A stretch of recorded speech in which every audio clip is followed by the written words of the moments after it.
Consistent রিভিশনে থাকতে হবে, মোরাজা করতে হবে এই কোরআনকে হেফজ করে ফেলা এটা সহজ, কিন্তু এটাকে টিকিয়ে রাখা বড্ড কঠিন। যারা তোমরা হেফজ কমপ্লিট করেছো, হাফাজাতুল কোরআন, তোমাদেরকে উদ্দেশ্য করে আল্লাহ রাসূল সাল্লাল্লাহু আলাইহি ওয়া আলিহি ওয়াসাল্লাম বলেন যে তাআহাদুল কোরআন, তোমরা ডেইলি বেসিসে কোরআনকে কি করো? রিভাইজ করো, রিভিশন দাও, মোরাজা করো, এটাকে সম্মান করো। কেননা পোষ মানানো হয়নি এরকম কোন বন্য উট যদি এটা রশি ছেড়ে দেওয়া হয়, এটা যেমনি ছুটে পালায়, দৌড়ে পালায়, এটারে ফিরে আনা যেমনি কঠিন, কোরআন হেফজ করার পরে, মুখস্থ করার পরে কেউ যদি ভুলে যায়, ওইটারে আবার রিভাইভ করা তার চেয়েও বেশি কঠিন। এবং আল্লাহ রাসূল সাল্লাল্লাহু আলাইহি ওয়া আলিহি ওয়াসাল্লাম তিনিও যাতে ভুলে না যান বারবার কোরআন পড়তেন, বারবার রিভাইজ করতেন। রাসূল সাল্লাল্লাহু আলাইহি ওয়াসাল্লামের কষ্ট হয়ে যেত, ফলে আল্লাহ তাআলা বলেছেন, নবী আপনি তাড়াহুড়ো করে এত কষ্ট, এত প্রেসার আপনার উপর নেওয়ার দরকার নেই, আমি আপনাকে পড়িয়ে দেব। জিবরিল যখন পড়ে শুধু ফলো করেন, সেটা একবার পড়ে নিন, মুখস্থ আমি আল্লাহ করে দেব। এরপরেও আল্লাহ রাসূল সাল্লাল্লাহু আলাইহি ওয়া আলিহি ওয়াসাল্লাম রেগুলার বেসিসে কোরআন পড়তেন, সাহাবাদেরকে কোরআন শোনাতেন, আবার সাহাবাদের কাছ থেকে কোরআন শুনতেন। এবং সারা বছর কোরআনের যতটুকু নাজিল হতো,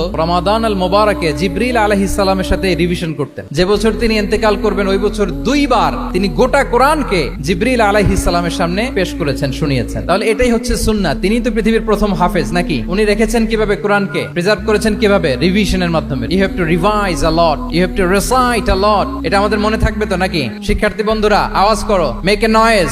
মনে থাকবে ইনশাআল্লাহ বিইذنিল্লাহ।